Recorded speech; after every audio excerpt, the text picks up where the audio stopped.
ඔයා motivation video එකක් බලලා වැඩක් කරන්න පටන් ගත්තට පස්සේ ටික වෙලාවක් යද්දි ඒ මෝටිවේෂන් එක නැති වෙනව නේද?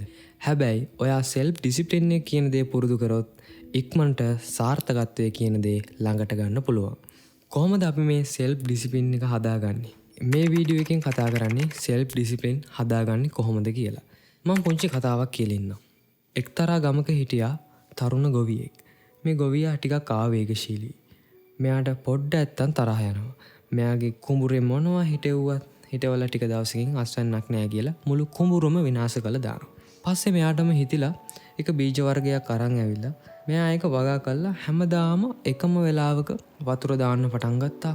වල් පැල උදුරලා දාලා මේ වගාවට හොඳට සාත්තු කරන්න පටන් ගත්තා. ඉතින් මෙයා ගොඩක් අමාරුවෙන් අසනීපෙන් ඉන්න දවස්වලට උනත් අමාරුවෙන් හරි හැමදාම වතුර දාන එක දිගටම කරගෙන ගියා. ඉතින් ඔහොම කරගෙන යද්දි මේ පැල ටිකෙන් ටික ලොකු වෙන්න ගත්තා. ලොකු වෙලා අස්වැන්න දෙන්න පුළුවන් ගානටම මේ පැල ලොකු වුණා. ඉතින් මේ ගොවියට ටික කලක් යද්දී අස්වැන්න නෙලා ගන්න පුළුවන් වුණා. ඉතින් මේ තරුණ ගොවියට මේ අස්වැන්න නෙලා ගන්න පුළුවන් වුණේ විනය හැවත් සෙල්ෆ් ඩිසිප්ලින් එක හින්දා. අද මොටිවේට් වෙලා අද පැලේ හිටවලා හෙට අස්වැන්නක් ලැබෙනකම් බලන් ඉන්නවනම් ඒක බොරු වැඩ. ඉතින් මේ කතාවෙන් අපිට ගන්න තියෙන්නේ අපි විසින්ම අපේ සොයන් විනය හදාගත්තොත් අපිට පුළුවන් ජීවිතේ ජය ගන්න. මම දැන් මේ ඩිසිප්ලින් එක වැඩි කරගන්න ටිප්ස් 3ක් ඔයාලට දෙන්නම්. පළවෙනි ටිප් එක තමයි ෆික්ස් රූටින්. එකම වෙලාව එකම තැන.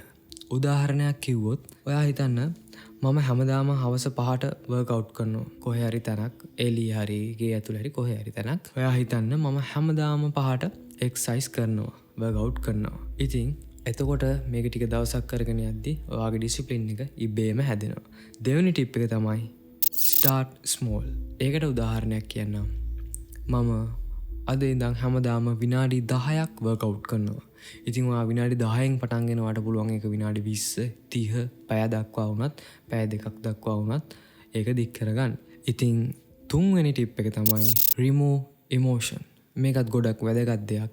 ඔයාගේ ඉමෝෂන් ඔයාගේ ෆීලින් එක මොකක් වුණත් ඔයාගේ මූඩ් එක මොකක් වුණත් ඔයා ඒ වැඩේ කරන්න ඕනේ. ඔයාට අද වර්ක්අවුට් කරන්න බෑ. ඔයාගේ මූඩ් එක අවුල්, අද පොඩ්ඩක් ෆීලින් එක අවුල්, හරියන්නේ. එහෙම හිතුවොත් ඔයාට මේක මගහැරනවා. ඉතින් ඔයාගේ ෆීලින් එක මොකක් වුණත් ඔයා හැමදාම එක දිගට වර්ක්අවුට් කරන්න ඕනේ. මම වර්ක්අවුට් කියලා එක්සැම්පල් එකක් ගත්තට ඔයා කරන හැම වැඩේටම මේක යොදා ගන්න. උදාහරණයක් ගත්තොත් පොතක් කියවන්න, YouTube channel එකට වීඩියෝ එකක් දාන්න, මොනවා හරි දෙයක් ඔයා කන්සිස්ටන්ට්ලි කරන්න පුරුදු වුණොත්, ඩිසිප්ලින් කියන ස්කිල් එක පුරුදු වුණොත් ඔයාට පුළුවන් ඉක්මනටම සාර්ථක වෙන්න. ඉතින් මම උදාහරණයක් කියන්නම්. මම කරන දෙයක් මොන වැඩේ තිබුණත් හැමදාම හවසට මම YouTube channel එකට short වීඩියෝ එකක් අප්ලෝඩ් කරනවා. ඉතින් ඒක තමයි ඩිසිප්ලින් එක කියන්නේ. ඔයාත් අදම මේ ස්කිල් එක ප්‍රැක්ටිස් කරන්න. ඉතින් ඔයාට මේ වීඩියෝ එකෙන් උදව්වක් වුණා නම් ඔයාගේ ජීවිතය වෙනස් කරගන්න මොනවා හරි දෙයක් ඔයා මේකෙන් ගත්තා නම් subscribe කරලා set වෙන්න. ඉස්සරහටත් මේ වගේ වීඩියෝ බලන්න. ඉතින් අදට ගිහින් එන්නම්. hina වෙලා ඉන්න. ජය වේවා.